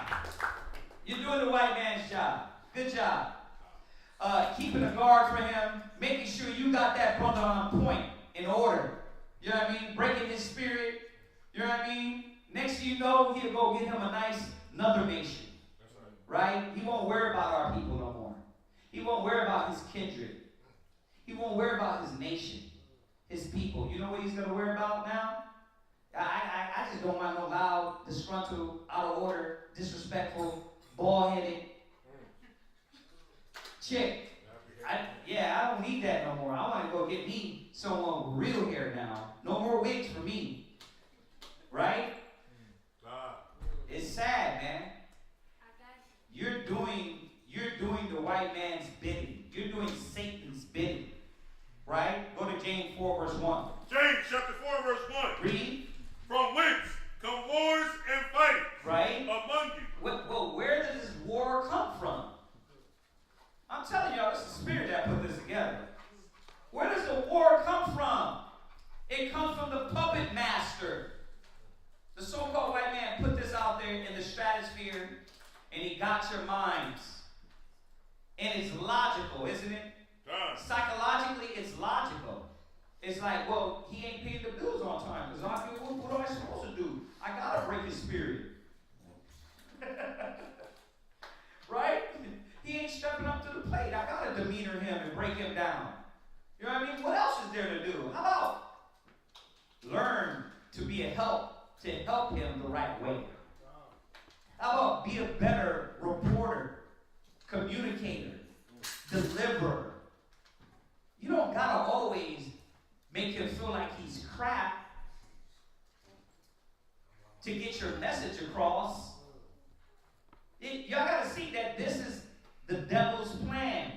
Where does the war come from? It comes from the white man of America's method. It comes from the devil's method. That's right. And it's corrupt us, man. It says they stand guard for us. Man, we gotta get a t-shirt with that one, right? Thanks for standing guard, sis. He cannot get past her infant slave process. Listen, I want you to listen to this. He cannot get past her infant slave process. Are y'all seeing this? You won't let that man be a man. That's why you see why you keep pushing men off? When you gonna be home? Bruh, I left the house at 15.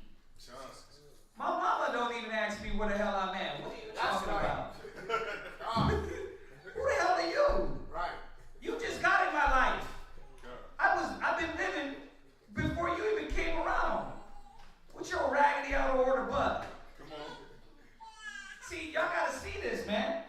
It says he cannot get past her infant slave process.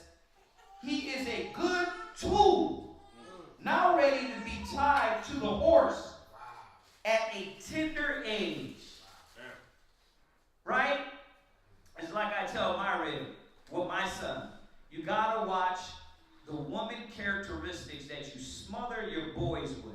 You're thinking it's mothering, but you are feminizing these boys. There's got to be some strength. You can't always be teaching them and you gonna take the titty out everywhere? Just breastfeeding?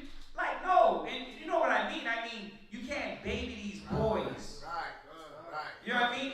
But this is why the man has to be, we went over it in Hebrew Academy, for y'all that think all the men don't get it. Oh, they got a whole lot in Hebrew Academy. That's why the men got to be the observer and see what's right for the body.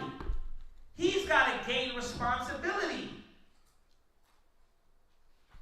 It says here, by the time a nigger boy reaches the age of 16, he is soundly broken in and ready for life's sound and efficient work and the reproduction of a unit of good labor force. That's all it's about with it. It's all about making us servants and slaves. All the nations were always geared towards that. But how do I do that? I got to keep this agenda going on in their mind. Read James 4:1 down. Go ahead. James chapter 4, verse 1. From whence cometh wars and fighting Right. among you? Read. Come they not hence, even of your lust, Right. that war in your members? Right. Now, who put that lust in you? Who put that desire of control in you? Overwhelming desire. The overwhelming desire of control. Who put that in you? Well, the man, because he don't know how to grow up. We know that. Right? But there's a method and a way to deal with your man to not break him down, but to build him up. And it's 9 o'clock. We ain't going to get to go through it. We'll be here to 12. Because we just started. Who put that in you, though? The white man put that in you. He put that desire. That's why it's in you. It's like, you're like, you spaz out, and he's looking at you like you're crazy, and you're like, you know what, I apologize. Right? Yeah, because you're psycho. You're dealing with a psycho mind. Right? Go ahead, Ariel. Verse 2. Ye lust and have not. Right. You want that perfect man. Right? Huh? The guy that comes in, handles responsibilities, do what he gotta do, but when he does what? I don't like his method. He's the perfect man for you, strong back. You know what I mean? He can reach all the way up and get the cookies on the top. The cookies on the bottom too, right? That's right. He can get all that, right? But then when he starts taking control, what happens? You don't want to be rude. Why? Because you don't really know what you want. Huh? You get Prince Charming, and Prince Charming is too much for you psychologically. Speak on it. Huh? You don't like the way he's running things. You say left, he say right. He say up, you say down. Right? You say spaghetti, I already have rice and beans, man. That's what you eat. Right? I mean, that's for the ones that do care to ask. Most likely it's like, I was going home getting some sleep. I just got off of work. I know. Yeah, I know. You know what I mean? And the thing is that if you said it and you thinking it, I don't know about it, it's just common amongst our people. That's right. It's common amongst that mind state goes with it. Right? Go ahead. And have not. Right. You want this strong desire to rule him. You lust after that rule, but you still don't have it. You're going to end up single again until you get the itch, and then what? You're going to look for the cat that just got out of prison, that just what? That he's the guy. Well, let me look for the cat. Thug. Yeah, this name. Thugs. You know, that's what you're scrolling for.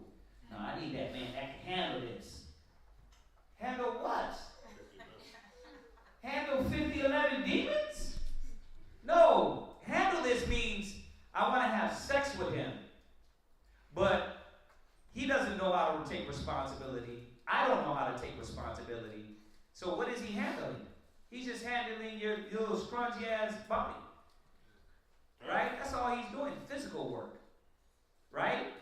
And then when that fun is over, what happens? Nothing. Nothing is left.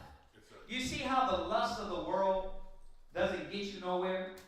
The lust of the flesh, all these passions that the white man, that America put in you, because it instilled this in you, they lead us nowhere, right? You went over your question earlier. The God of this world have blinded the minds of the people, right? And that's what happened. It all goes back to the spirit of Satan, right? Read on. You kill, right? And desire to have. Yeah, you would kill. You asking the Lord. Woo! Yahweh, please, I found the truth. Now you're using his real name. Yahweh, send me a good man. You know what I mean? He'd be a good Hebrew Israelite man that's not perfect. And what? In your eyes, he got to be what? Perfect. He ain't perfect. See, this is what I'm saying. Here we go again. But what are you? Are you perfect? Are you clean with all? Do you got the? Are you doing the right way? Are you following the commandments fully? No, you're not. You see, this is why you sisters gotta judge yourself. You gotta look at yourself. You gotta look into your mind and see how off you are, because you're gonna be judged. Listen, y'all know what adultery is, right? I mean, nobody act like they know what adultery is these days. Like, you're finna be judged from running from man to man to man. The Most High is not gonna let you slide with that. I know in your head, the white man gave you the pass, because that's why a woman is quick to what? Drop a man. She dropped a nigga quick like, get out. I don't need you no more. Okay, so what you gonna do? You gonna be single forever then? No, you're not gonna be single forever. You gonna jump to Ray Ray. You're going to jump to Sancho Man. See, y'all got to realize that you're going to be judged for your adultery, for your fornication. Y'all got to see that. Read on. And cannot obtain. Right, and you can't obtain it because why? You're trying to obtain it the wrong way. You want peace, it's not going to come through the lust and your wrong mind and your whack wisdom, your earthly, sensual, devilish wisdom. It's going to come through the gospel the right way. Read. You fight and war. You what? Fight and war. What are you doing at home? Fight and war. You create a damn war, fight at home. Right? Read. Yet have you not. But you don't got none. It's still you and the baby. Why? Because you won't do it the way the Most High said. And this is what is continual over and over till Yahweh come back and chop your damn head off. Till you get punished for what you're doing or what happens. He kill you or you kill him, right? You get the wrong guy and what happened? This time, he shoots you in the face. Right? Then what? Huh? See, that's why y'all think it's a damn game. Y'all think it's a joke. Until you mess with the wrong thug. Because you like thugs, right? You're going to get the wrong one. And he's going to shoot you dead. Read. Because you ask not. Right? You ask. Right? And receive not. Right. You ask and receive not. Go ahead. Because ye ask amiss. Read. That ye may consume it upon your lust. The only reason why you asking is for your own pleasure. You're not asking because you really need this in your life and you desire to have a house that's in order. You want another servant. You want another man to serve you. Right? Or if you go in the feminist mind state is what? I don't need no man to serve me. Right? You just have sex with men. You doing the foul things then. Go ahead. Ye adulterers and adulteresses. Right. Know ye not that the friendship of the world is enmity with the Most High? You're an enemy of the Father. That's why it said here, you stand on guard. You're an enemy of the Father. You stand on guard for the white man, for this nation. It says continually the breaking of uncivilized savage niggers by throwing the nigger female savage into a frozen psychological state of independency, by killing off the protective male image, by creating a submissive dependent mind of the nigger male savage, we have created an orbiting cycle that turns in its own axis forever. They don't gotta do nothing. The Illuminati. Like, shut the hell up with that. The Illuminati, you are the Illuminati. He said he set a mark on your foreheads. Right? It's the mark of the beast. You're the Illuminati because you're doing the work of the devil. You're doing the work of Satan. Y'all gotta see this. It's a constant orbiting spirit around the black. It's only gonna break when you come into the knowledge of the truth and you break up out of that and realize what a righteous woman is. I'm gonna stop right there. Because if I don't, we're gonna keep going. We're gonna finish this up. Does anybody got any questions? Why is everybody looking at me? Anybody, what's that about? That's me. No, it's hot because I got a sweater on. Oh. Yeah, and it's 86 in here? What the? Jesus. They got an 86 in here, bro. All right, no questions. Anything online? Right? Okay, y'all thought it was everybody getting hot. No, it's just 86 in here. So nobody got any questions? If nobody got any questions, reminder about the Passover. Reminder about your garments. All right? Reminder of that. All right? Pure Ribs coming out. When are you doing the drawing for Pure Ribs, Shalimar? I just had the last person sign up moments before class. You know, Israel always comes last, right? Always is. We need to give them 4 months in ahead, and then, right? So, is the last person you put them in, so you can just do the drawing, or no? I have to put them in so they get it right before class. Okay, all right. So we're going to do that drawing. Other than that, remember, it is the Shabbat. Be at peace, my brother. Be at peace. So let's say Godspeed to everybody online. Say shalom. Shalom. Chilling up in the kingdom, chilling with Yahweh Shai and all the brothers and the sisters, cooling out, having fun, drinking yayan with Yahweh Shai up in the kingdom, yeah. Who are we? Israel. Then who are we? Israel. Can't hear you. Israel. Who's the power? Yahweh Bahashim, Yahweh Shai's the power.